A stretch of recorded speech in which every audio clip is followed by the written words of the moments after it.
Gobierno tiene la firme decisión y vocación de establecer todos los puentes posibles que la ley nos permita para que el diálogo se produzca.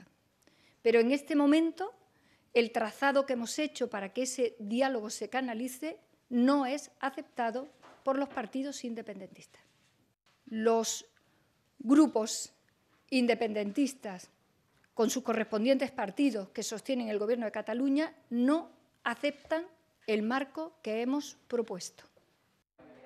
Buenas tardes, bienvenidos a la redacción abierta. Ya lo ven, el Gobierno de Pedro Sánchez ha rectificado, pone fin a la negociación con los partidos separatistas catalanes, con la Generalidad catalana, después de la presión de los últimos días, esa manifestación convocada por PP, Ciudadanos y a la que se adhiere Vox, que se va a seguir celebrando el próximo domingo a las 11:12 de la mañana en la Plaza de Colón de Madrid. El Gobierno rectifica después de que muchos varones del Partido Socialista, antiguos socialistas destacados como Alfonso Guerra o Felipe González, criticasen la deriva de cesiones, de cobardía. Llamaban a Pedro Sánchez presidente felón, lo comparaban con Fernando VII, y después de todas estas cesiones al Gobierno catalán, finalmente hoy en el Consejo de Ministros, Carmen Calvo ha dicho que nada de mesa de negociación y pone fin a la figura del relator. Ayer, precisamente, uno de los partidos que va a estar en la manifestación del próximo domingo en Colón es Vox. Santiago Abascal celebraba ayer por la tarde un acto en Pamplona. Otra vez más, los asistentes al acto de Vox desbordaron el lugar en el que se celebraba el acto, en este caso en el Hotel NH Iruña. Más de 1.300 personas abarrotaban el lugar y cientos de ellas se quedaban fuera sin poder entrar. Esto nos va dando una pista también de cómo van a ir las próximas elecciones municipales, puesto que las encuestas ya reconocen que Vox va a entrar en la Comunidad de Madrid, en el Ayuntamiento, pero siguen dando un margen muy escaso que no se corresponde con la afluencia masiva a todos los mítines que está celebrando Vox, algo que ya veíamos también en las pasadas elecciones andaluzas, esa campaña electoral. Vox celebraba actos en Sevilla, en Málaga, en Almería, pues había que colgar, como sucede en la Plaza de Toros, el cartel de no hay billetes. Esto decía ayer el líder de Vox.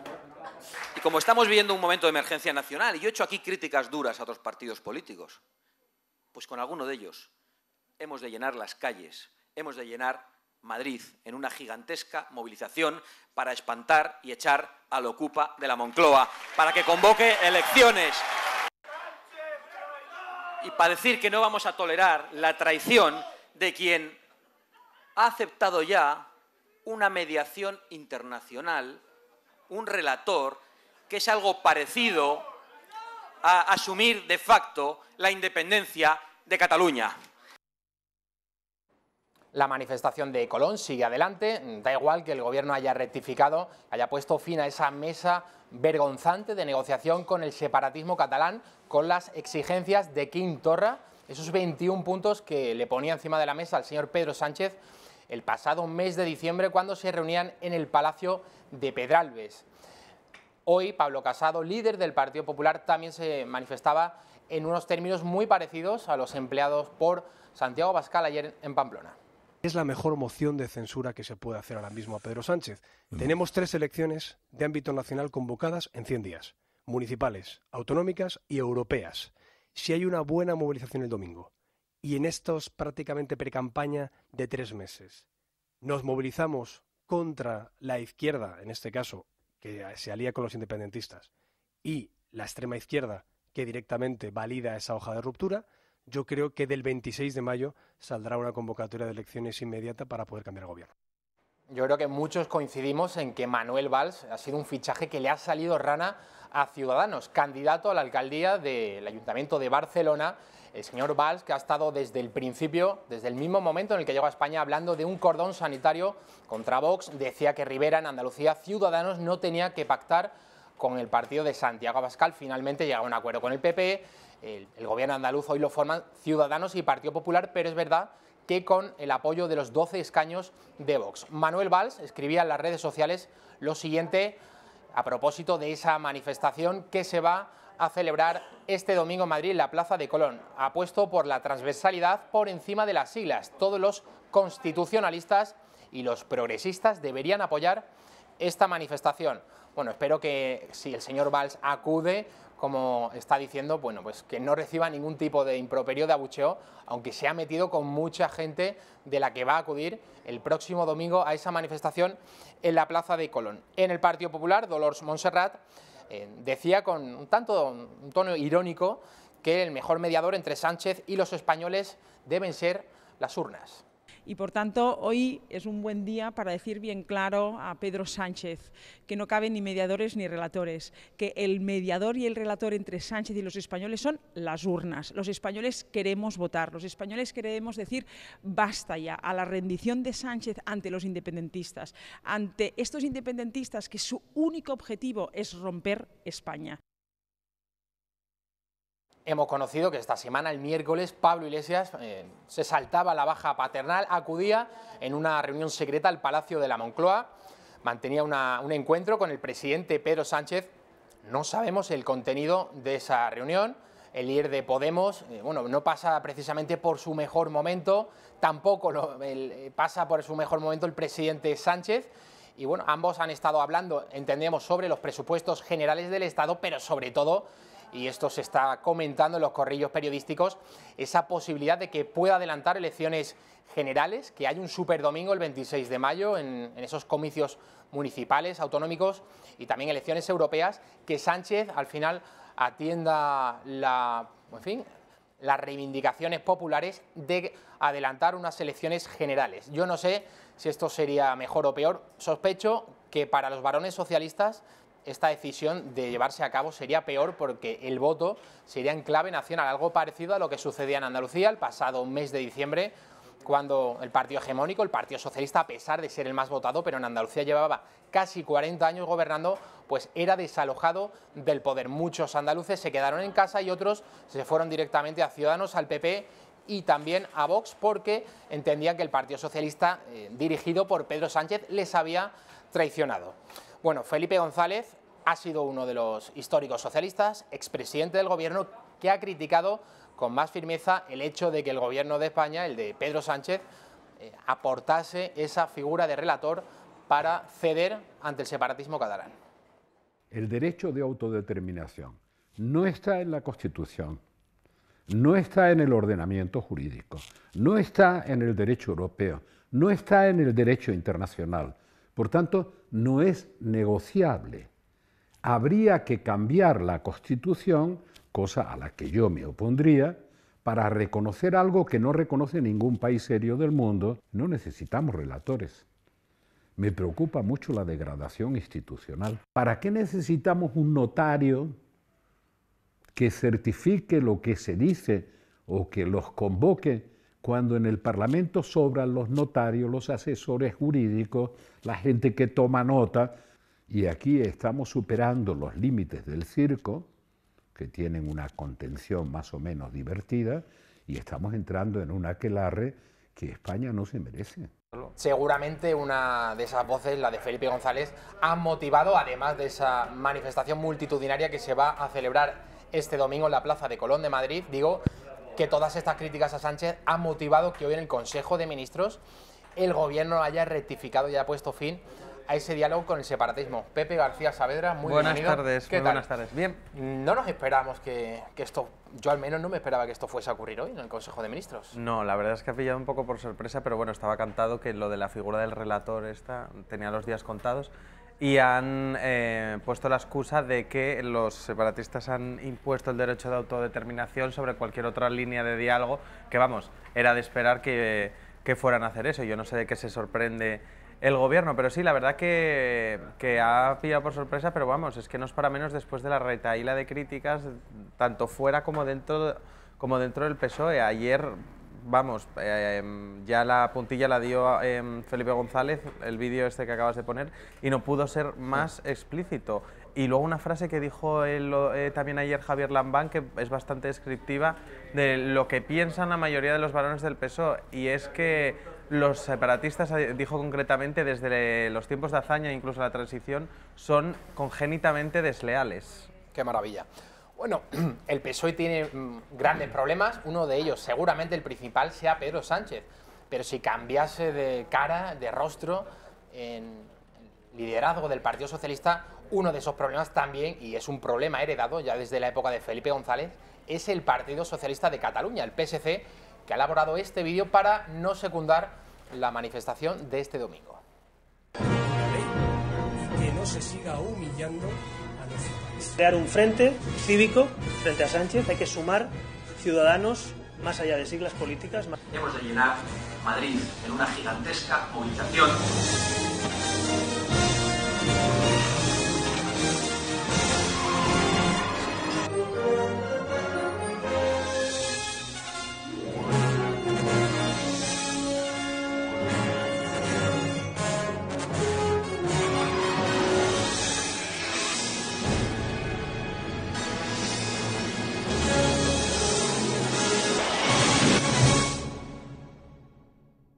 Yo no voy, pero nosotros, Intereconomía Televisión, sí que vamos a ir.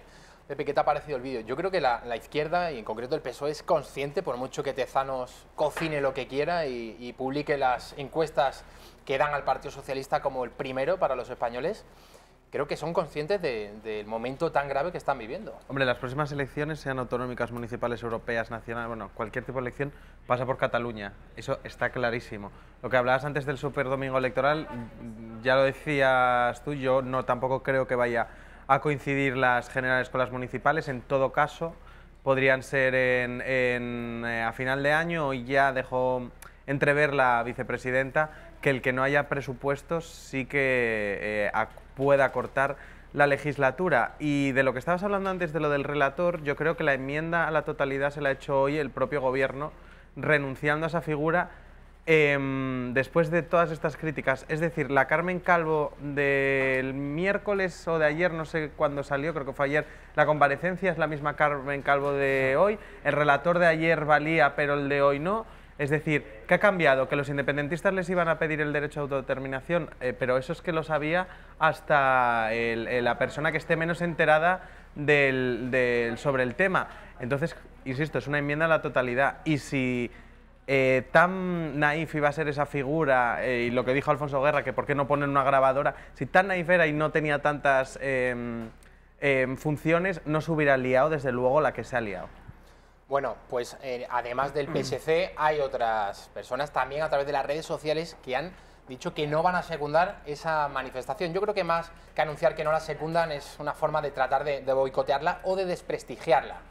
Ahí lo estamos viendo, Pepe, unos lo llaman traición, otros lo llamamos sentido de la responsabilidad y del Estado frente al odio y el crispamiento. Será crispación, señora Martínez Seijóo, social, que Martínez Seijóo, y además es que esta mujer es la encargada de educación dentro de la ejecutiva del PSOE. O sea, crispamiento, que sí. Madre mía. Otros buscamos el diálogo, la resolución del conflicto y la cohesión social y territorial.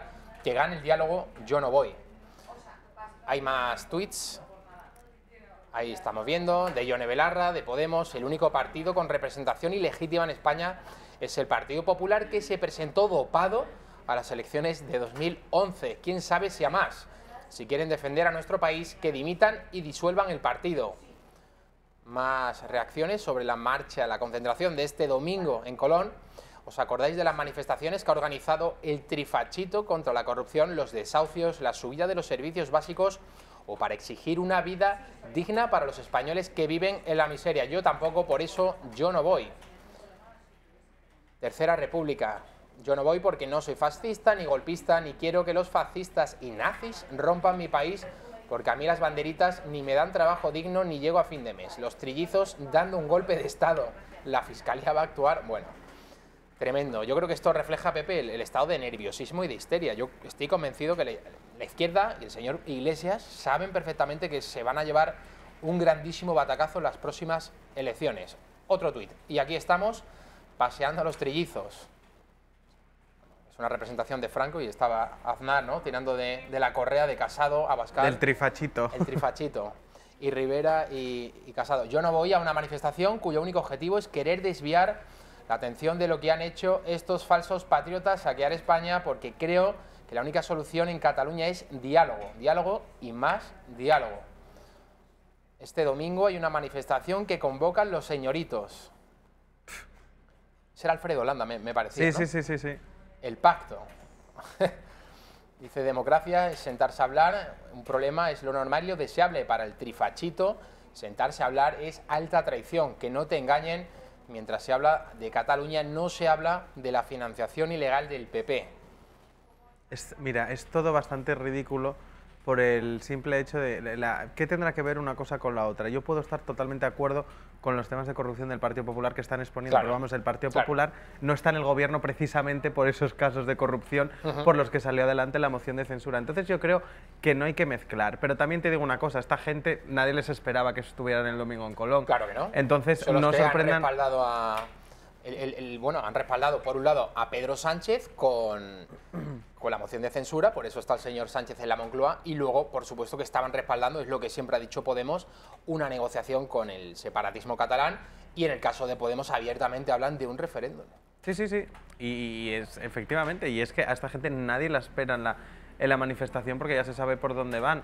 Entonces, no sé, yo también creo, por una parte, que se está viendo demasiada grandilocuencia y demasiada crispación por ejemplo, en los calificativos del Partido Popular contra el presidente, que ya cada uno puede decir lo que le dé la gana. Pero sí que es cierto que para dar un poco más de sosiego, de tranquilidad a lo que va a pasar el domingo, yo estaría un poco más relajado.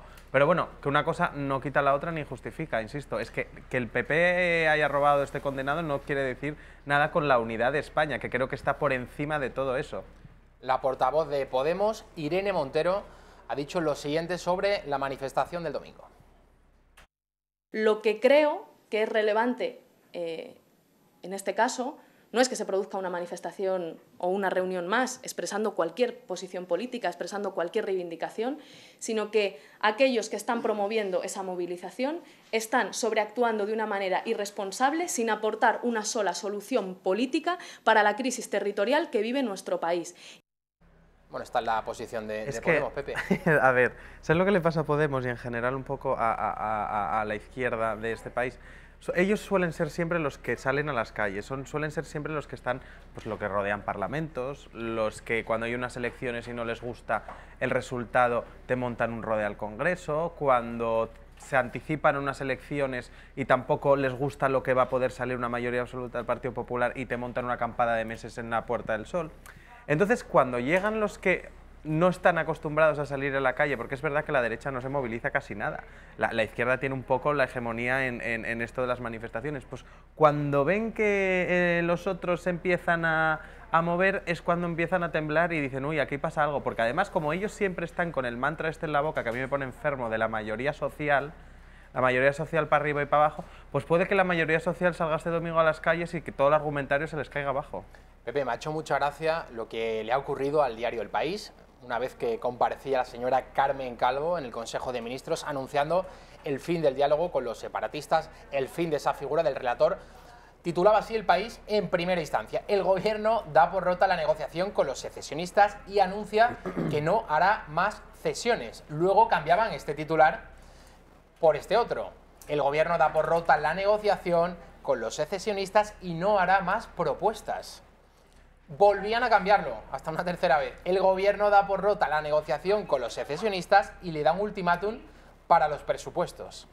¿Qué te parece? O sea, ha pasado... ¿Qué te parece? Ha pasado me hace cesiones, yo hago cesiones al independentismo, eso es. Luego les hago propuestas y luego ya encima es que lo que hago es lanzarles un ultimátum. Pues chico, a ver, es que lo del País ya, también te digo una cosa, no sé...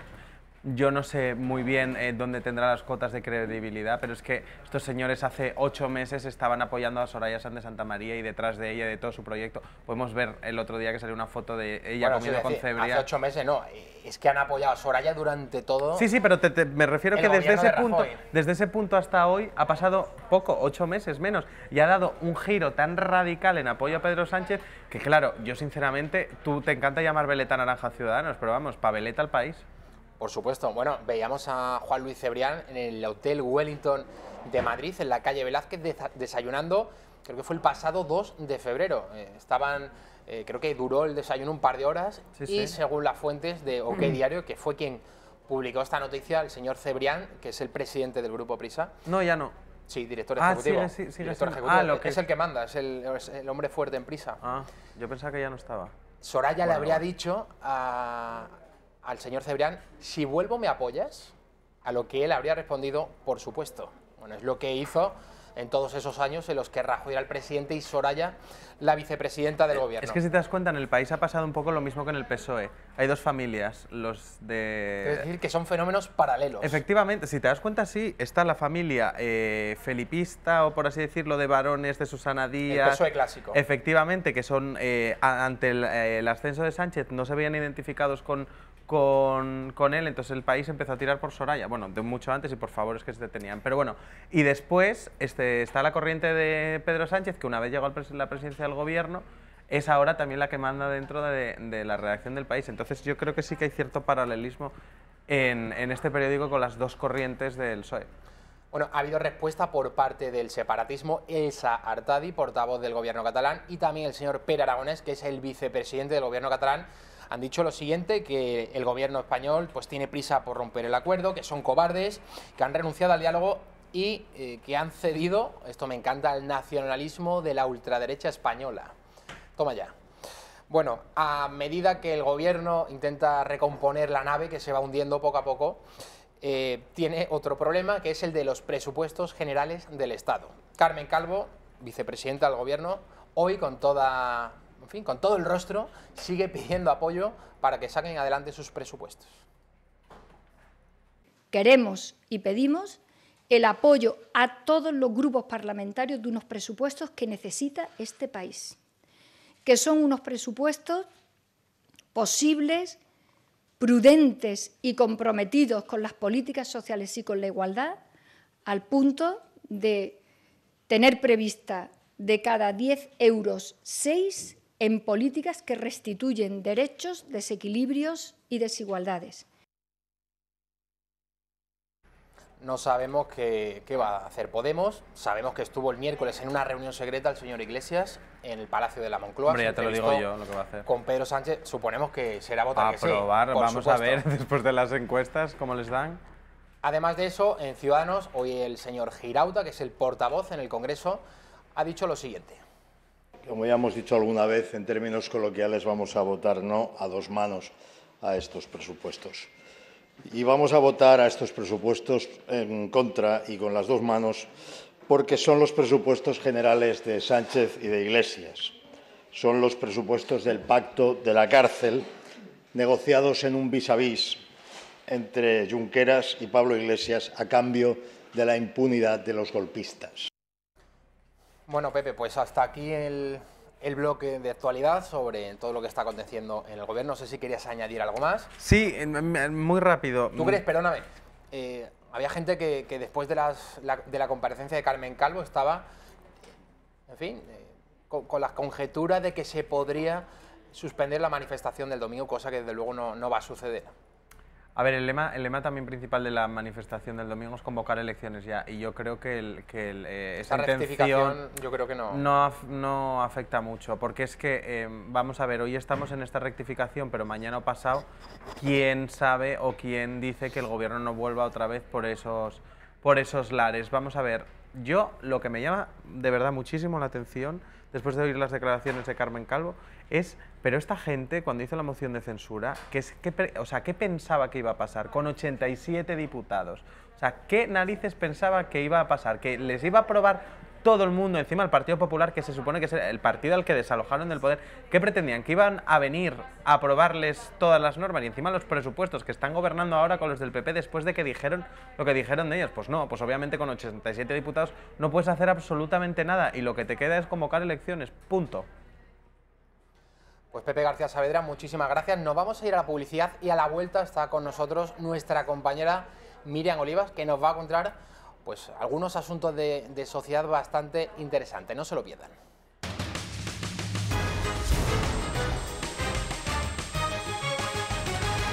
Está con nosotros Miriam Olivas, la conocen todos ustedes, ha estado las 2 últimas semanas trayendo a la redacción abierta las últimas novedades sobre el conflicto del taxi, pero bueno, ya terminó esta semana.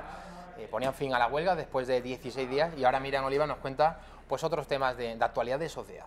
Buenas tardes, Javi. Pues mira, en primer lugar vamos a hablar de pobreza, porque según el último informe de Save the Children, la pobreza en España infantil se perpetuaría, y es que actualmente el 28,9% de los niños españoles se encuentran en riesgo de pobreza, algo que no mejoraría en el año 2030 porque sí bajaría esa cantidad, pero de manera insuficiente. El 26% de los niños seguirían sufriendo esta pobreza, lo que implicaría 1 de cada 4 niños. Esto pasa por el trabajo precario al que España está consolidando en este país. Aunque no todo es malo en este informe, porque sí es verdad que Save the Children asegura que podría bajarse esta cifra actual del 28% que hay en 2019 a un 17% en 2030, pero que esto implicaría que se impulsaran medidas de la infancia y de la familia. España está a la cola de estas medidas, solo destina un 1,4% de su PIB a este tipo de políticas, y esto supondría también un incremento en los presupuestos generales de 7.800 millones. Pero vamos a escuchar lo que dice el director de Save the Children. Nuestro informe nos indica un futuro nada prometedor, donde 1 de cada 4 niños seguirá estando condenado a la pobreza en el año 2030. Pero también señala la posibilidad de que, aplicadas determinadas políticas señaladas en el informe que ahora Ana nos va a detallar, seríamos capaces de reducir en 10 puntos la pobreza infantil en nuestro país. Seríamos capaces de reducir el 28,3% actual a una cifra en torno al 17% en el año 2030.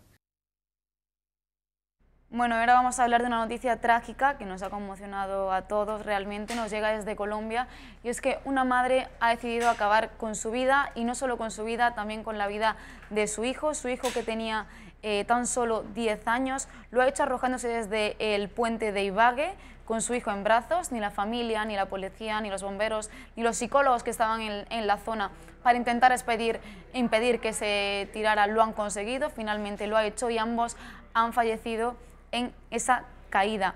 Las causas pueden ser por los problemas económicos que sufría ella en su familia. Pidió un préstamo conocido en Colombia como Gota a Gota, un préstamo que muchas familias humildes piden para poder solucionar rápidamente los problemas económicos, pero que luego parece que por sus altos intereses son terribles, aunque, hombre, yo creo que nada justifica este suceso que realmente me parece terrible.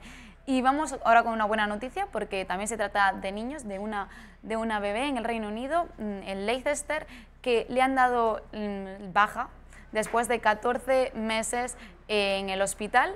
Ahí la estamos viendo, sus padres sonriendo, porque esta niña nació, como podemos ver ahora, con el corazón fuera del pecho. Los médicos no le daban ni el 10% de probabilidades de que pudiera seguir viva, pero lo ha conseguido. Ha superado 3 operaciones, ha estado 14 meses, como decimos, en el hospital, y finalmente ahora se encuentra en su casa y sus padres pueden disfrutar de su pequeña. Eso sí, tiene que tener cuidados 24 horas al día. Bueno, hasta aquí el bloque de sociedad de Miriam Olivas. Muchas gracias, Miriam. Nada, a ti, Javi. Otro tema social, sin duda, es el aborto, y este asunto ha propiciado esta semana una nueva grieta dentro del Partido Popular, en este caso entre el presidente gallego, Alberto Núñez Feijóo, y Pablo Casado, que es el presidente nacional del Partido Popular. Pablo Casado dijo el jueves, ayer, que habría que volver a la ley del aborto del año 1985. Fue la que aprobó Felipe González, el presidente del gobierno del PSOE. Esa ley, desde que se aprobase en 85, pues propició la muerte de 1 millón de niños. El tercer supuesto, el que aludía a los problemas psíquicos de la madre, fue el supuesto que propició la mayoría de abortos en España. Bueno, Feijóo dijo que no estaba de acuerdo con volver a la ley de 1985, la actual del año 2010, la vigente, que la aprobó el PSOE de Zapatero, conocida como la Ley Aído. Feijóo dijo que no iba a acudir incluso a la manifestación que este domingo se va a producir en la Plaza de Colón de Madrid contra el presidente Sánchez, esa manifestación para pedir elecciones generales anticipadas. Finalmente Feijóo sí va a acudir a Colón. Yo creo que tras una llamada de Pablo Casado, seguramente que ha habido conversación entre Casado y Núñez Feijóo, pero desde luego este caso es un ejemplo de que hay muchos varones dentro del PP que no comparten la línea que está adoptando el señor Pablo Casado. Respecto al aborto, también desde Podemos, Irene Montero escribía a través de las redes sociales lo siguiente.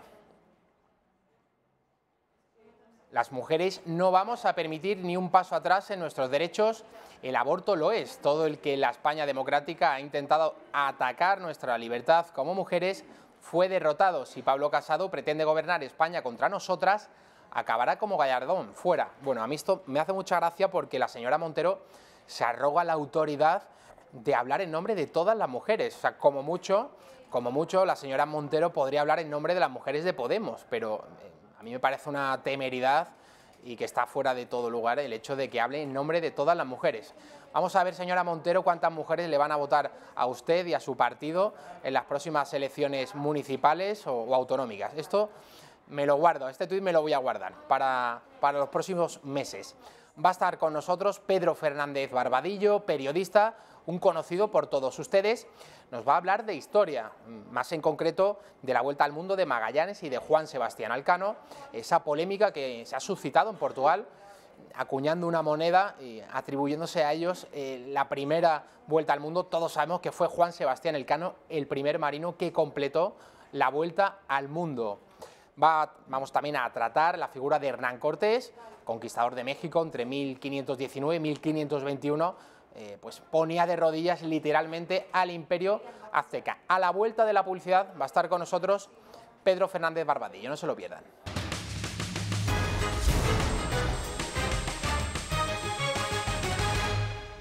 Seguimos en la reacción abierta, se incorpora Pedro Fernández Barbadillo, muy bienvenido, Pedro. Hola, ¿qué tal? Buenas tardes. Bueno, esa polémica que ha generado Portugal a propósito de la primera Vuelta al Mundo que completaba Juan Sebastián Elcano. Esto está más que documentado, Pedro. Pues pero sí, la primera Vuelta al Mundo la dio Phileas Fogg, ¿no? ¿Verdad? El de Julio Verne, ¿no? Bueno, eso en la ficción. Exactamente, eso en la ficción. La primera Vuelta al Mundo, digan lo que digan los portugueses, pues la dieron los supervivientes de la expedición, que es verdad que manda desde el principio a Magallanes, hasta que muere en una batalla con indígenas en Filipinas. Pero entre los veintitantos españoles que completan la Vuelta al Mundo, pues estaba Juan Sebastián Elcano, y Magallanes pues causó baja precisamente pues porque le dieron unas cuantas cuchilladas. Así que no se puede, no, es insostenible lo que pretenden los portugueses de que la UNESCO declare la existencia de esta ruta magallánica, ruta de Magallanes, y que incluye las docenas de miles de kilómetros que cubrieron las dos naves del Elcano, hasta que llegara a Cabo Verde. Una de ellas fue capturada, y luego la única que cubrió todo el viaje fue la nao Victoria, con Elcano a su mando. Pedro, esto se produce entre 1518 y 1522. ¿Cuál fue el papel decisivo que jugaron los reyes de España entonces? Pues has citado que empieza en 1518, y es en 1518 cuando se firman las capitulaciones. Las naves zarpan de Sanlúcar de Barrameda, 5 naves, en 1519, en septiembre, el 20 de septiembre de 1519. Qué buen lugar Sanlúcar, para zarpar y para quedarse. Señor. Y luego, curiosamente, la única nave superviviente, la nao Victoria, vuelve casi 3 años más tarde, el 6 de septiembre de 1522. Entonces no había reyes de España, entonces solo estaba Carlos I solo, todavía no se había casado con una portuguesa, una infanta portuguesa, Isabel de Avis, que fue unos años más tarde. Acababa de llegar a España, tenía pues unos 18 años, porque había nacido en 1500 en Gante, y acepta firmar estas capitulaciones con Magallanes. Hay quien dice que eran unas capitulaciones tan generosas que Fernando el Católico, mucho más avispado que él, su abuelo, pues no las habría firmado. De hecho, con Colón pues hubo sus más y sus menos, como sabes, y tuvo que pasar Colón varios juicios porque también se pasó de listo durante su gobierno en el Caribe. Pero ¿el objetivo realmente era el de dar la vuelta al mundo o era el de buscar esas islas para en fin, encontrar las especias que en esa época... En esa época era un negocio tremendo, ¿no? El que encontraba especies y luego las vendía se hacía rico. Es que de hecho las especias que trae la nao Victoria en su bodega, que te puedes imaginar, después de 3 años de atravesar el mundo entero, todos los 7 mares, como se decía en las novelas de nuestra juventud, pues cómo estaría la bodega de estropeada, tal. Bueno, pues solo con las especias que trajeron se cubrió todo el coste de la expedición. El objetivo no era científico, no era de descubridores, no era tal, era llegar a las Islas de las Especias.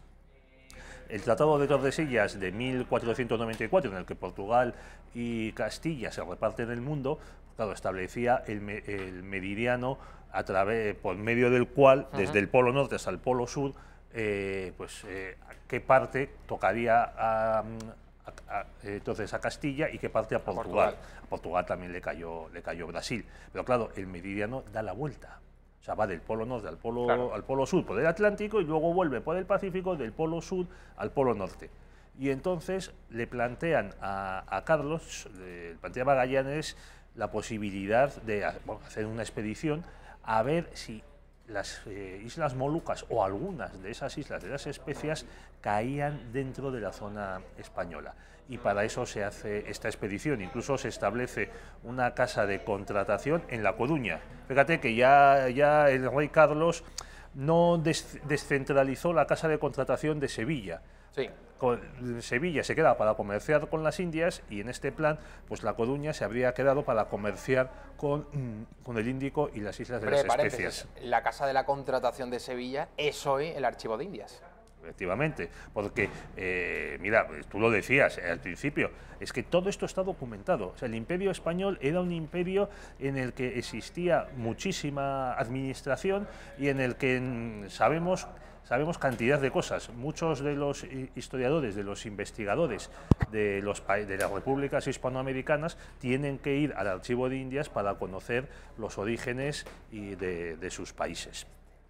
Entonces, me preguntas por qué se convierte esta expedición en una expedición que da la vuelta al mundo. Pues porque se llega a través del Pacífico en un viaje durísimo, en el que pues, hay marinos que mueren pues, de escorbuto y demás, que es la suerte que tiene Elcano en la segunda expedición a las Molucas, unos pocos años más tarde, y entonces no quieren volver a través del Pacífico, porque además no habían encontrado prácticamente islas en las que hacer aguadas y escalas. Y también, porque claro, dar la vuelta otra vez por el estrecho de Magallanes, que les había costado muchísimo, pues les parecía muy duro. Entonces quisieron volver siguiendo una ruta más o menos conocida, que era la ruta de los portugueses hacia la India. Y digo más o menos conocida porque para no topar con barcos portugueses, las naves que mandaba Elcano bajaron mucho más al sur y remontaron, incluso pasaron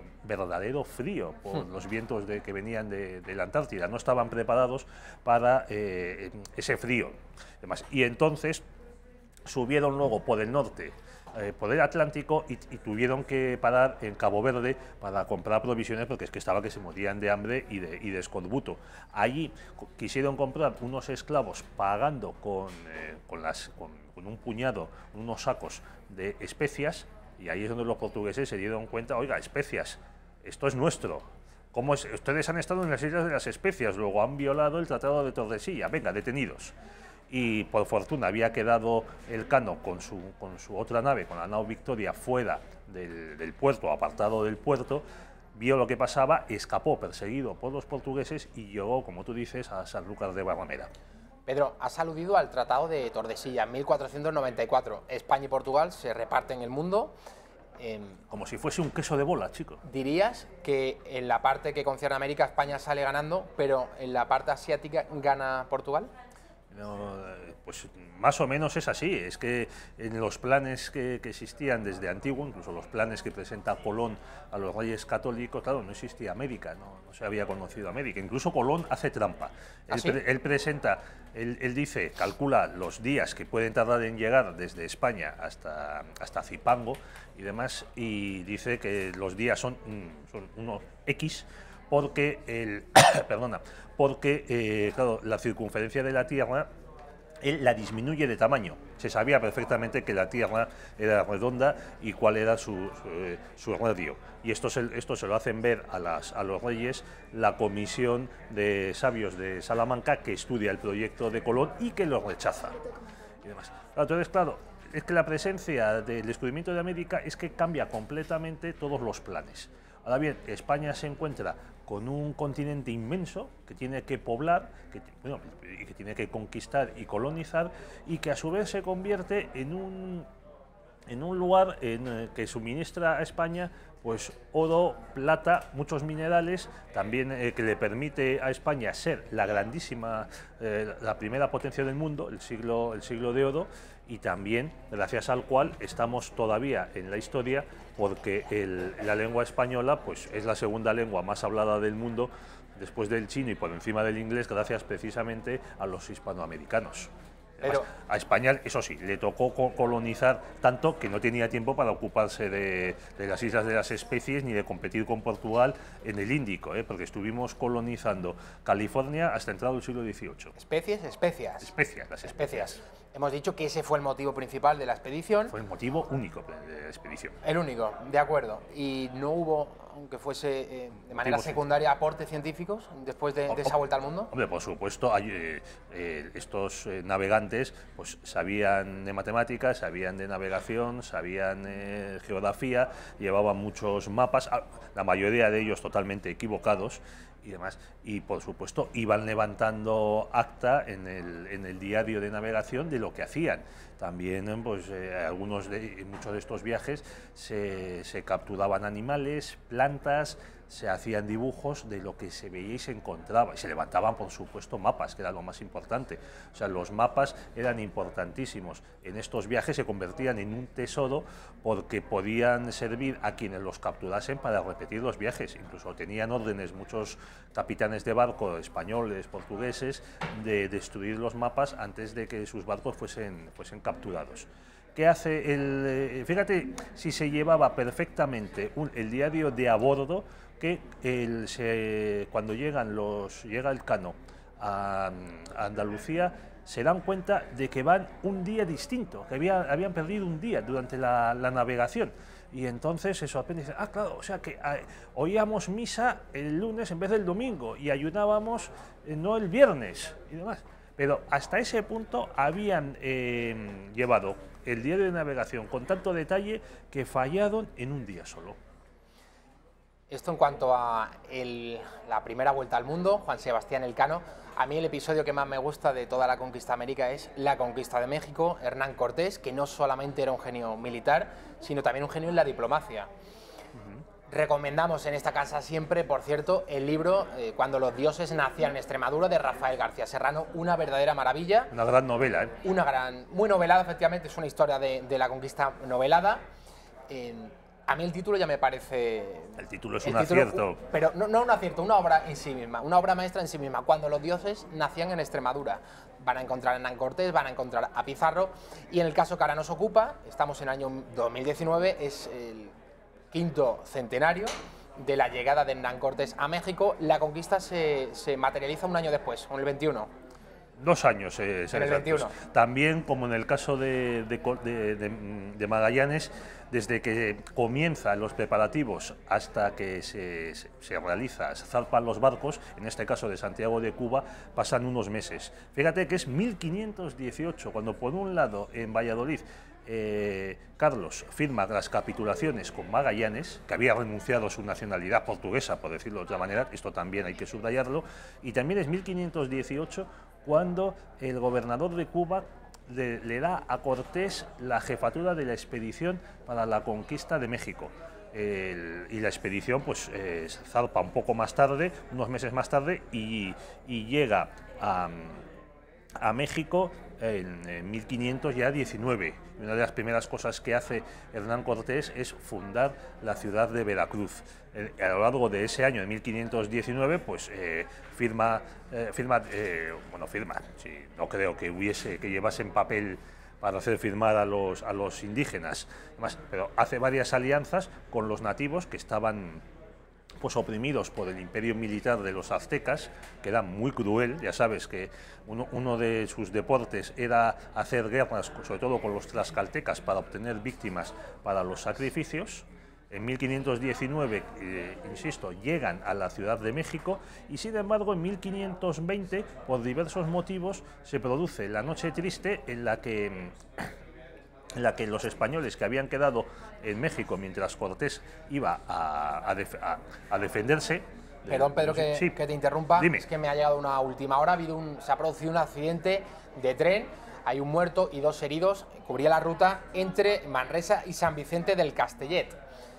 Un muerto y 2 heridos. Nos ha llegado esta última hora. Ampliaremos información a partir de las 8:30 en el informativo con Alba Vila. A medida que nos vaya llegando más información, la iremos ofreciendo en la redacción abierta. Bueno, Pedro, seguíamos, desgraciadamente hemos tenido que hacer este alto. Estamos hablando de Hernán Cortés. De 1520, cuando se produce la Noche Triste, en la que los españoles pues, hacen una salida para matar a los jefes aztecas que ellos creen que se están preparando para atacarles, y Cortés se encontraba afuera atacando otra expedición que se había enviado desde Cuba por el gobernador Velázquez contra él. Entonces, la Noche Triste es un desastre para los españoles.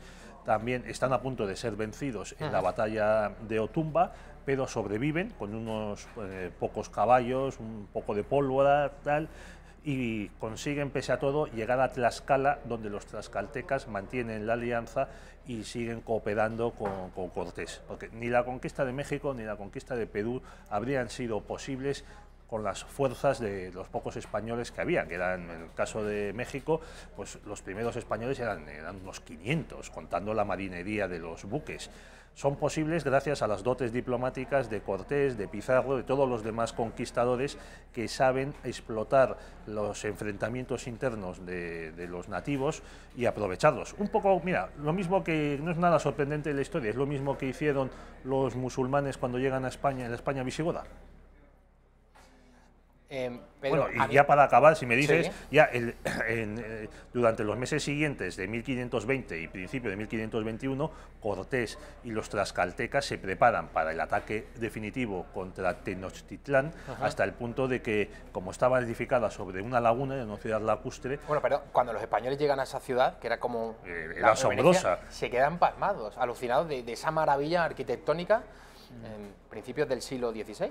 Efectivamente, es una ciudad para la que no estaban preparados, porque claro, una ciudad de piedra construida en una laguna que ya está completamente desecada, con puentes, con calzadas, con grandes pirámides de piedra, con varios miles de personas viviendo en ella, lo que suponía pues de suministro de alimento, de suministro, tráfico a lo largo de esas calzadas. Desde luego, ten en cuenta que lo que habían visto los españoles antes en el Caribe pues eran simples chozas, o sea, no se imaginaban algo de este tamaño, de esta magnitud.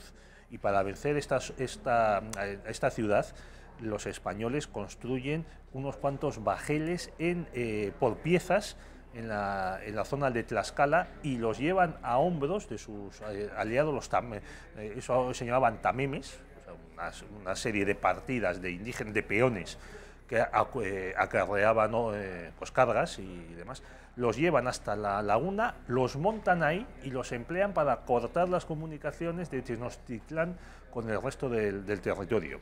También para conseguir pólvora para los arcabuces y los cañones, suben hasta la ladera de un volcán para recoger azufre y de ahí pues elaborar pólvora. Fíjate.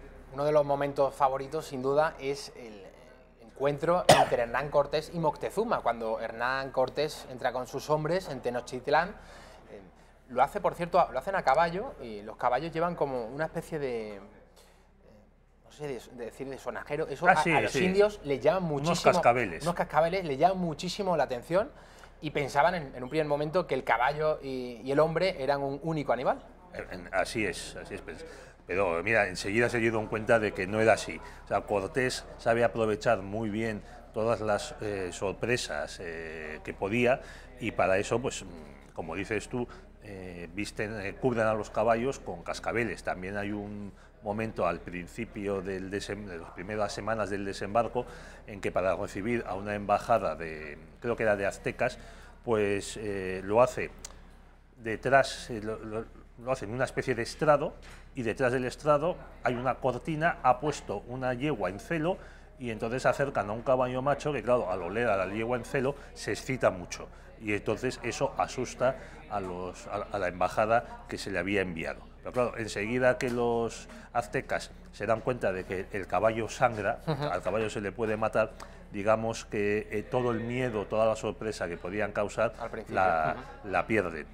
Hay que insistir mucho en esto, se nos suele contar, incluso por vergüenza, lo digo, por parte de historiadores españoles, que la conquista del continente americano fue posible gracias a los arcabuces y a los caballos. Cargar un arcabuz llevaba varios minutos, es decir, no era una cosa muy sencilla ni nada que la verdad fuese resolutivo en una batalla.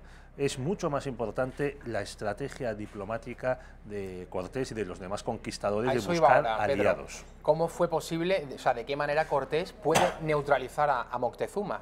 O sea, era el líder del Imperio Azteca, era un dios para ellos, era un dios para ellos, para sus súbditos, prácticamente. Pero... ¿De qué manera puede llegar allí un puñado de hombres desarrapados, barbudos, y poner de rodillas al Imperio Azteca? Hombre, es que a los aztecas se les tenía muchas ganas, la verdad, por parte de todos aquellos a los que habían convertido en súbditos y tributarios suyos. Entonces, claro, les obligaban pues, a entregar a sus mujeres, a entregar a hijos para los sacrificios humanos, a pagar impuestos, etcétera. Todas estas cosas que desagradan mucho a los conquistados y que en cuanto viene otro conquistador, pues hace que le apoyen siquiera para librarse del opresor que tienen allí al lado. También hay que decir que Hernán Cortés supo llegar a pactos, sobre todo con los tlaxcaltecas, y la corona española los respetó. Porque hay que decir y subrayar que este tipo de expediciones solían tener el permiso de la corona, pero no eran expediciones organizadas por los reyes de España. O sea, eran expediciones que montaban unos bravos por su cuenta, pues llamando a otros españoles, convenciendo a inversores para que pusiesen dinero para comprar o fletar unos barcos y demás. Y todo se hacía, es verdad, bajo la autoridad de la corona, pero si salía mal, chico, ahí te las acompañabas, como se dice a los de Misión Imposible. Si algo sale mal, el Departamento de Estado negará que ustedes son parte de nosotros. Pero de este episodio histórico destaca también la figura de Malinche, fue la novia, ¿no? Luego se casa con ella Hernán Cortés. ¿De qué manera se tomaron esto los aztecas? Cuando ven que llega allí a la ciudad y Malinche pues se va con Cortés. Bueno, es que Malinche es un ejemplo del maltrato que daban los aztecas a los pueblos sometidos. Ella parece ser que había sido vendida de niña a unos jefes feudatarios de los aztecas y entonces pues la entregan, como entregaron varias mujeres, para que los españoles las tomasen, y sin embargo esta mujer, que tenía un don para los idiomas, pues aprende a hablar español y le sirve a Cortés no solo de intérprete, sino también que le va explicando cuáles son las costumbres de los aztecas y sus debilidades. En México, al menos hasta ahora, tiene peor prensa que Hernán Cortés. La venganza de Malinche.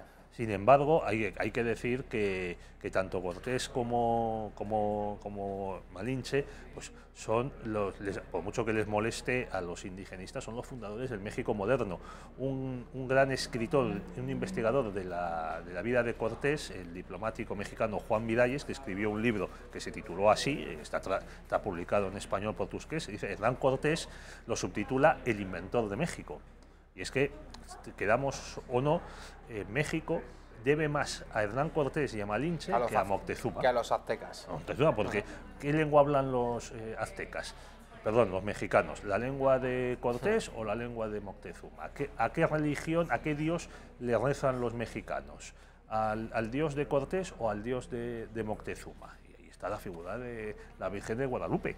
Algo que pasó en muchos episodios de la conquista de América fue que, bueno, en este caso era Carlos V, el rey de España. En ese momento, digo que una de las cosas más habituales era que un conquistador español, en este caso Cortés, tuviese recelos, le pasó también a Cristóbal Colón con los reyes católicos, tuviese tiras y aflojas con el monarca español. En el caso de Cortés, ¿se puede decir abiertamente que Carlos V lo despreciaba? No, no, de ninguna manera. Esto es parte de estas leyendas negras con las que nos gusta fustigarnos a los, a los españoles. Perdón, es cierto que, hombre, Cortés esperaba más de lo que recibió.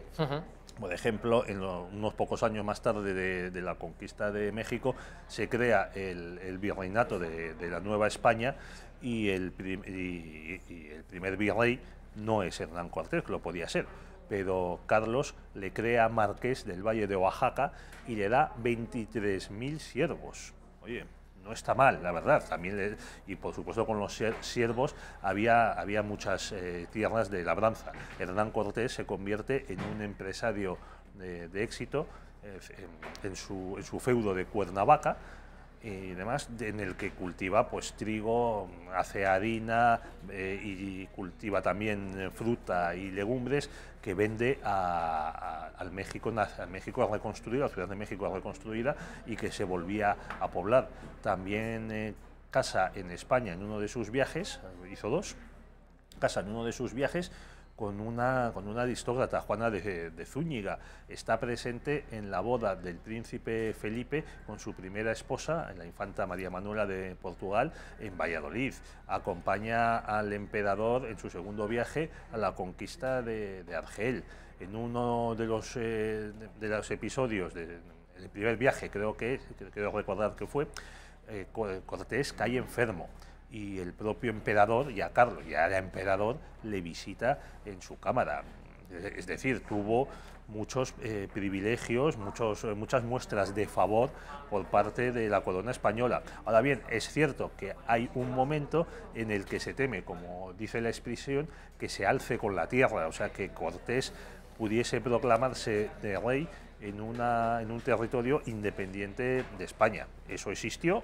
Hubo un solo caso, la verdad, que todos conocemos, el de Lope de Aguirre, el loco Lope, pero hay que decir que todos los conquistadores, todos los descubridores se mantienen leales a la corona, y la corona les premia largamente, salvo en algún caso, alguna excepción, pues Vasco Núñez de Balboa, que fue ejecutado, y además precisamente en 1519, pero salvo eso, todos ellos reciben encomiendas, reciben títulos, muchos de ellos reciben títulos nobiliarios, mejoran su nivel de vida, se obtienen lo que buscaban muchos, que era la fama, el reconocimiento. También no iban solo buscando oro, eso también es otra caricatura. Buscaban, sí, mejorar su vida, buscaban crear un linaje, buscaban fama, reconocimiento, pasar a la historia, y buscaban también, ¿por qué no?, pues difundir la palabra de Dios y el Evangelio. Todos llevaban misioneros en sus expediciones. Que desde nuestro siglo parece que Cortés recibió poco, pues no te digo yo que no, pero lo que recibió mucho. Pedro, para acabar este bloque, ¿dirías que durante el siglo XVI se da la mejor, principios del XVI, se da la mejor generación de españoles? Yo creo que sí. Fernando el Católico, Hernán Cortés, innegablemente. Hombre, Carlos V se hace español al final de su vida. Pero mira, es que están pasando el quinto centenario de varios acontecimientos que este gobierno y el anterior, el de Mariano Rajoy, y las universidades españolas también han dejado que caigan en el olvido. Por ejemplo, en diciembre de 1515, 500 años de la muerte de Gonzalo Fernández de Córdoba, del gran capitán, o sea, un hombre que establece una estrategia militar que dura hasta entrado el siglo XIX. Prácticamente hay quien dice que hasta la Primera Guerra Mundial, admirado por el mariscal Montgomery. En enero de 1516, o sea, unas semanas después de la muerte del gran capitán, fallece Fernando el Católico. Cisneros, que es una generación anterior, porque nació pues 1456, mientras que el gran capitán y Fernando eran de los años 50, pues fallece en noviembre de 1517. Carlos había llegado a España en septiembre de 1517, había nacido en 1500 en Gante. Mira, Núñez de Balboa, que lo acabamos de mencionar, nació en 1475, Francisco Pizarro nació en 1478, Hernán Cortés nació en 1485. Y estos son los nombres que nos salen. Hombre, no hay que olvidarse de Colón, que nació en el 1451 y murió en Valladolid en 1506. Y, por supuesto, pues todos los misioneros, sacerdotes, obispos, gobernantes, geógrafos, científicos, teólogos, toda esa generación, arquitectos, poetas, Garcilaso de la Vega, pues vamos, que sería, digamos, yo no sabría ni por dónde empezar para nombrar a todos estos personajes, que son los que nos abren el mundo y traen a España, primero el Renacimiento de Italia, y luego es que llevan ese Renacimiento a las Indias, a otro continente. Pues Pedro Fernández Barbadillo, muchísimas gracias por estar con nosotros. Este repaso histórico, para mí, de los episodios favoritos de la conquista de América, la llegada de Hernán Cortés a México y cómo pone de rodillas al Imperio Azteca. Muchísimas gracias, Pedro, te vemos pronto. Pues muy bien, y mira, algo de lo bueno de lo que podemos hablar los españoles, ya que la actualidad es tan penosa. A la vuelta de la publicidad va a estar con nosotros Gonzalo Altozano.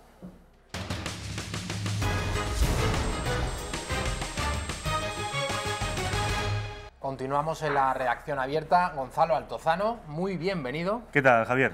¿Qué tal estás? Muy bien. Bueno, hoy Gonzalo viene a traernos a hablar de una serie, yo creo que la que más reposiciones ha sufrido en la historia de la televisión española. Hablar de lo que vamos a hablar después de que Pedro Fernández Barbadillo está hablando de la conquista de México, me parece que juego con desventaja. Bueno, pero vamos a hablar además de esta serie, que no voy a desvelar el nombre hasta que tú lo hagas. Ya casi lo has desvelado. Vamos a hablar también de otros temas. Alguna pincelada también, nos vamos a pasar por los carnavales de Cádiz, donde una chirigota llamada Los Quemasangre, de José Luis García Cosío, alias Selu, que es un genio del humor, pues le ha pegado ahí varias pullas al ex gobierno de Susana Díaz y también al actual alcalde de Cádiz, el señor Kichi. Bueno, pero antes de que hablemos de todo eso y que también veamos un vídeo del debate de Punto Es, Gonzalo, yo creo que ha sido una respuesta muy certera de María Durán, a quien conocemos muy bien en esta casa, a toda esta histeria colectiva del feminismo que están, aunque están diciendo que, bueno, que todos los hombres, por el mero hecho de serlo, que todos los varones somos violadores. Todos los hombres son iguales. Todos los hombres son iguales. Iguales, por lo que ellos entienden. Iguales en cierto modo sí que lo somos, pero no en el sentido feminista que dicen que somos potencialmente violadores y otras barbaridades por el estilo. Bueno, antes de todo eso, Gonzalo, el artículo de Milenio Web de esta semana, que es sobre la serie Verano Azul. Sí. ¿Todo se debe a la publicación de un reciente libro? De un libro de una periodista que se llama Mercedes Cebrián, que es un libro que se titula Verano Azul. Se me ha olvidado ahora el subtítulo, creo que era Unas vacaciones, en el corazón de la transición. Eso es. Es un libro buenísimo, es un libro finito. Mercedes Cebrián es una periodista, y yo creo que es de las primeras veces que alguien se toma lo suficientemente en serio Verano Azul. Sobre Verano Azul se han hecho muchas parodias, se han hecho muchas gracias. No hay una pandilla en España que alguna vez se haya montado en bicicleta y no hayan silbado la famosa sintonía de la serie del maestro Carmelo Bernaola.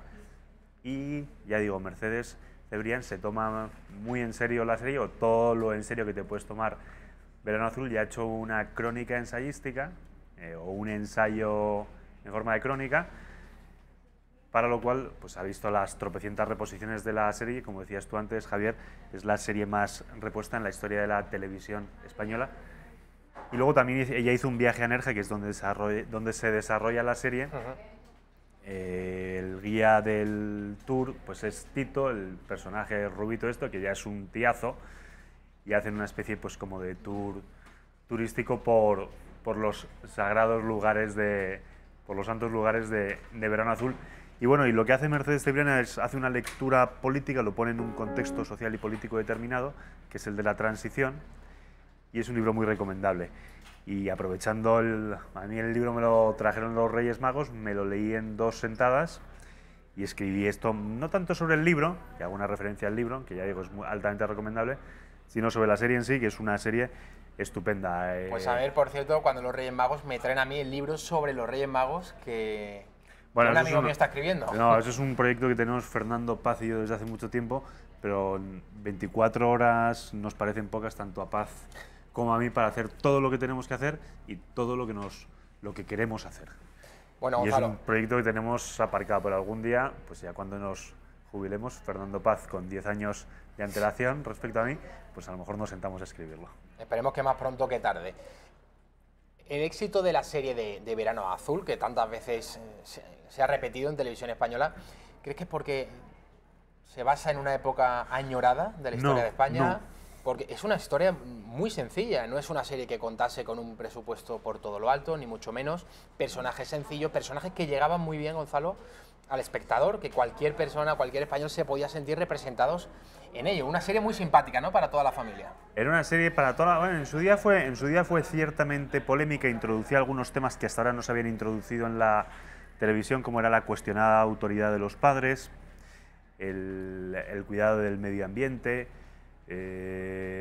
Todavía no se había legalizado el divorcio, pero ya se hablaba de la legalización del divorcio y en algún episodio se tocaba. Entonces fue una serie que, si ahora la ves, pues parece una serie de dibujos animados y de azúcar y para todos los públicos. Pero en su momento fue ciertamente polémica y generó polémica. Curiosamente, si ahora volviesen a poner Verano Azul, los que se escandalizarían no serían los que en su día se escandalizaron, que podemos caricaturizar diciendo que eran suscriptores de la ABC, sino que hoy sería pues gente que no se pierde un Al Rojo Vivo o El Objetivo de Ana Pastor en La Sexta, pues porque los chicos de pronto pues un adulto les da un cigarrillo y se lo fuman, y los dos pequeñajos en un episodio que se llama El Guateque pues se emborrachan, y entonces una cosa que sería una cosa muy simpática, pues que todo el mundo había hecho en la típica primera comunión, boda, el niño se encaprichaba con el champán y acababa borracho y era objeto de risas, pues ahora probablemente a los padres les retirarían la custodia. Y en ese sentido, la serie tuvo éxito, Javier, porque estaba muy bien dirigida, muy bien realizada por Antonio Mercero y muy bien escrita por el guionista, que era Horacio Valcárcel, que era un guionista que murió el año pasado, a pocos días de la muerte de Antonio Mercero. Y bueno, y eso, está muy bien realizada. Antonio Mercero es el primer español, y no sé si el único, que ha ganado un premio Emmy por su mediometraje o cortometraje La Cabina, que es una protagonizada por José Luis López Vázquez y con guión de un entonces no tan conocido como luego lo sería José Luis Garci. Y Horacio Valcárcel, que es el guionista de Verano Azul, con Antonio Mercero, pues ha escrito la mitad de la filmografía de José Luis Garci en colaboración con él. O sea, que era una serie muy bien hecha, muy bien escrita, muy bien contada, y que el éxito lo puede explicar la nostalgia de aquellos que cursamos la EGB, sí, pero bueno, también había muchas cosas en esa época pues que no nos ha dado por ver a los que estudiamos en la EGB. El paso del tiempo tiene una cosa muy buena, que es que ejerce de filtro. Entonces, claro, lo que nos llega desde el pasado hasta hoy pues suelen ser cosas con la suficiente calidad como para aguantar ese paso del tiempo. Entonces tendemos a pensar que cualquier tiempo pasado fue mejor. No es así. Hoy se sigue haciendo en la televisión española, no en televisión española, pues muy buena ficción como se hacía entonces. Gonzalo, esta serie, la de Verano Azul, además, se emitió en otros países, Uruguay, por ejemplo. Uruguay, Chile, Argentina. Bulgaria. En Bulgaria fue un fenómeno de masas. Tanto que cuando sacaron a la venta los DVDs con los 19 episodios de la serie doblados al búlgaro, pues se formaron colas en los kioscos. Te cuento una anécdota, Gonzalo. Cuando estuve estudiando inglés, mal que bien, en Cambridge, hace ya muchos años, recuerdo que uno de mis amigos extranjeros era búlgaro, sí. Y entonces sabía mucho español, y yo le preguntaba, porque él me decía cosas en español. Digo, ¿cómo es posible que un búlgaro sepa tan bien el español? Y decía que había muchas series españolas, entre ellas, precisamente, Verano Azul. Me decía Pancho, Chanquete, entonces chapurreaba el español. No te dijo cómo se dice Chanquete ha muerto en búlgaro, ¿no? Que es una cosa que yo me muero de curiosidad. Pero me enseñó otras cosas en búlgaro que no voy a reproducir. Pero el caso es que para ellos no era nada inhabitual el hecho de encontrarse con series españolas. Bueno, y para nosotros, ya te digo, para esos niños que estudiamos la EGB, los que nacimos entre los 70 y los 80, tampoco era inhabitual que nos pusiesen series de los países del este. En la época, sobre todo, el primer socialismo, el primer felipismo, yo no sé si tenía un propósito adoctrinador, desde luego no consiguieron gran cosa, porque casi nadie se acuerda de los nombres de esas series. Había una que se llamaba Arabella, pero de lo que no me acuerdo era del argumento, pero sí que nos inoculaban bastante producción audiovisual de los países del este, que era bastante infumable, todo hay que decirlo. Bueno, Gonzalo, creo que podemos ver el vídeo. Bueno, aún no lo tienen. Me dicen que aún no tenemos ese vídeo del debate.es. Bueno, así vamos generando más expectación. La respuesta de María Durán, una carta abierta a los hombres buenos. Los hombres buenos, Gonzalo... Nos hemos arrepentido por lo de buenos ahora, teníamos que haber puesto los hombres, a los hombres. Yo no sé si estamos dentro, tú y yo, dentro del grupo de esos sí, hombres. Sí, estamos la inmensa mayoría. Está feo que yo lo diga, pero desde luego que la inmensa mayoría de los hombres, claro que lo son. Vamos a ver ese vídeo, esa respuesta tan buena de María Durán a los grupos feministas. Queridos hombres buenos, llegados a este punto nos va a tocar pediros perdón por la situación a la que hemos llegado en España por culpa de algunas pocas y locas. Juro que yo no he tenido nada que ver. Es más, creo que soy de una mayoría de mujeres que desde ya os promete que va a hacer lo que haga falta a vuestro lado para cambiar esto. Porque es absurdo y espantoso que hayáis perdido vuestra presunción de inocencia, que cualquiera movida por el deseo de salirse con la suya o de conseguir una ayuda os pueda destrozar la vida impunemente. Os pido que no os rindáis. No necesitáis que Gillette os diga que ahora tenéis que ser unos petardos. Ni siquiera que Garwatchers os recuerde en un bonito vídeo lo que ya sabéis. Que morís más que nosotras en homicidios, pero también salvando las vidas de los demás. En incendios, en intervenciones armadas. Tengo tan reciente en la memoria el caso de los bomberos, guardias civiles y mineros de Totalán que me parece imposible que alguien se niegue a reconocer vuestra importancia. Un grupo de hombres entregados hizo cosas que desde luego yo no tengo fortaleza física para hacer, y creo que hago bien en reconocerlo. Me siento orgullosa cuando veo a mujeres desfilando en nuestras fuerzas armadas, por supuesto, pero sé que si algún día tiene que rescatarme inconsciente alguien, probablemente tendrá que ser un hombre, un soldado, un bombero. Y no dudéis que les confiaré gustosa mi vida, sabiendo que su vocación será salvar a hombres y mujeres, como una madre cuida sin distinción a todos sus hijos, sin importarle que sean niñas o niños. Qué desgracia debe ser tener un entorno que te haga pensar que los hombres son malos y que quieren imponer no sé qué bobadas del patriarcado. Tendré que dar gracias de haber crecido y vivido siempre rodeada de hombres estupendos y de mujeres que son y fueron lo que querían ser. No escuchéis a esas pocas, aunque desgraciadamente demasiadas, cuando gritan que nos estáis matando. La mayoría no somos como ellas ni estamos con ellas. Seguid sujetándonos la puerta, ayudándonos a bajar un carrito de bebé. Seguid invitándonos a cenar de vez en cuando. Nosotras os invitaremos otras tantas. Seguid diciéndonos algo agradable cuando haga tiempo que no nos veáis, o aunque nos veáis todos los días. Ante la duda, la buena educación, como con todo en la vida, siempre funciona. Un te veo estupenda o estás más delgada, la mayoría siempre lo recibiremos bien. Y es que esa mayoría sabemos que os necesitamos y os valoramos. A los hombres valientes, a los hombres buenos, a nuestros padres, nuestros maridos, nuestros hermanos y nuestros hijos, a nuestros hombres. Bueno, pues me ha parecido sencillamente sensacional. Enhorabuena, es muy bueno. María Durán, porque creo que este vídeo refleja el sentido común, lo que realmente ocurre no en nuestra sociedad, sino yo creo que en todo el planeta. La mayoría de los hombres se preocupan por las mujeres y son los mayores protectores de las mujeres, Gonzalo. Bueno, el vídeo lo ha escrito y lo ha locutado María Durán en el debate.es. Eso que dicen ahora, no, es que la gente ya no lee, lamentablemente es así. Lo que pasa es que algunos no estamos dispuestos a dejar de escribir. Entonces, si no nos leen, pues por lo menos que nos oigan y que nos vean. Y es la idea de este formato, que entre nosotros lo llamamos, tampoco estamos produciendo, muchos esperamos poder producir más, columnas habladas o columnas orales, pues esto mismo que María en circunstancias habituales hubiese escrito, pues lo hemos puesto voz y le hemos puesto imágenes. Ya ha tenido bastante éxito, ha tenido tanto éxito que hay una famosa tuitera feminista, tiene un nombre que no voy a decir porque es muy ordinario, entonces no lo voy a decir. Barbie, ¿no? Barbie. Y me niego a decirlo. Entonces ella ha subido, no se ha podido sustraer la tentación de subir el vídeo y de criticarlo, entonces lo ha puesto en un canal que no es YouTube para que no reciba visitas el vídeo de María. Entonces yo animo a la audiencia de la Redacción Abierta a que se metan en YouTube y busquen el vídeo de María Durán, que es Cartas a los hombres buenos. Pues estoy convencido que esto... Y está funcionando muy bien porque mucha gente, tanto hombres como mujeres, se han sentido identificados diciendo, bueno, Correcto. yo esto es lo que llevaba pensando muchísimo tiempo, por fin alguien lo ha dicho.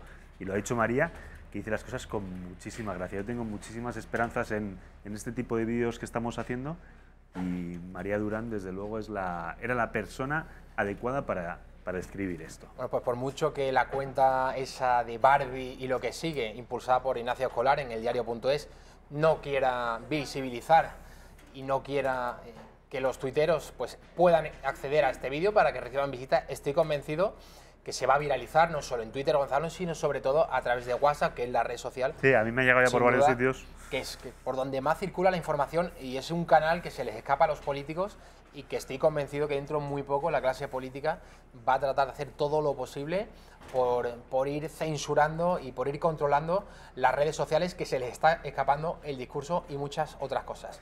Es una gran satisfacción cuando produces un vídeo y te llega a tu WhatsApp porque te lo manda alguien que no tiene ni idea de que tú de alguna manera has estado detrás. Entonces cuando eso te pasa, que es con ha triunfado, porque yo no lo he enviado y, claro, me está llegando rebotado. Efectivamente, con el de María pues nos ha pasado varias veces y es un vídeo que se ha visto mucho estos días, pero es que se va a seguir viendo. Gonzalo, brevemente, querías recomendar un par de libros de la editorial dos libros. Homo Legends. Me he traído dos libros y no me he traído el de Barbadillo, Eternamente Franco, que también es de Homo Legends, porque se puede decir Homo Legends y Homo Legends, ¿eh? No lo has dicho mal. Sí, se puede decir de las dos maneras. Pero a mí me gusta decir Homo Legends. Pues Homo Legends, claro que sí. O Homo Legends, lo que prefieras. El de Barbadillo no me lo he traído, pero me lo traeré porque todavía estoy por terminarlo, Eternamente Franco, pero lo estoy disfrutando horrores. Sí que me he traído uno de Ichu Díaz, Nos vimos en los bares, que es una historia sentimental del pop español. Para Ichu, por cierto, y perdona que te interrumpa, ¿sí? Gonzalo, va a estar aquí en unas semanas, en cuanto cuadre su agenda, ya ha confirmado que va a estar aquí hablándonos de su libro. Pues es una suerte que tengáis a Ichu, porque es un tipo de primera y ha escrito un libro de verdad de primera. Ichu es amigo mío, pero si el libro no me hubiese parecido de primera, yo no estaría aquí recomendándolo, y eso tú lo sabes, Javier. Es una crónica sentimental del pop español. Algunos tenemos un oído musical y unos gustos musicales muy limitados, en buena parte de deudores de la música que se colaba por el patio de casa cuando éramos jovencitos y adolescentes, y en parte de deudores de los 40 principales, o sea, un gusto muy superficial. Ichu Díaz, en cambio, no. Ichu Díaz pues, hace un ejercicio de nostalgia recuperando aquella música de los 80 y de los 90. No solamente eso, no solamente cuenta anécdotas, que también cuenta anécdotas y muy jugosas y muy interesantes, no es una colección solamente de anécdotas, sino que Ichu Díaz es probablemente el periodista que más ha hecho por la música pop española. Y por los bares seguramente también. Eso es que comen el monasterio, pero bueno, en reñida competición con Ichu Díaz. Esto que digo, que es probablemente la persona que más ha hecho por el pop en España y por el rock en España, no lo digo yo, no lo digo solamente yo, sino que se lo dijo Loquillo, delante de muchos testigos, y hincando las rodillas en tierra, Loquillo frente a Ichu Díaz le dijo: este señor es la persona que más ha hecho por la música en España. Justo pues reconocérselo, de verdad el libro merece muchísimo la pena. Y el otro es El secreto de Benedicto XVI, que no te lo puedo recomendar todavía porque me lo estoy leyendo, solamente te puedo decir que lo estoy disfrutando horrores, y que si tienes a bien volverme a invitar a tu programa, me encantará recomendártelo. Pues la semana que viene hablaremos más en profundidad del secreto de Benedicto XVI, y nos vimos en los bares de Ichu Díaz en cuanto Ichu cuadre su agenda y nos confirme que pueda venir. Los carnavales de Cádiz, Gonzalo. Vamos a ellos. Tenía muchas ganas de que viésemos... Oye, pasamos de Benedicto XVI a los carnavales por supuesto sin solución de continuidad. Sin claro ningún que problema. Sí. Esta chirigota, titulada Los Quemasangre, de ese genio de la sátira, del humor y de la ironía que es José Luis García Cosío, alias El Selu. Escuchen este primer fragmento, esta chirigota que debutaba hace una semana en el Carnaval de Cádiz, en los preliminares. Se abría el telón del Gran Teatro Falla y sucedía lo siguiente. Qué bonita Andalucía, es un regalo de Dios, con su flor y su cariño, con su fachada y con su voz. Pero todos los andaluces nos tenemos que espabilar. ¡Vamos a espabilarnos!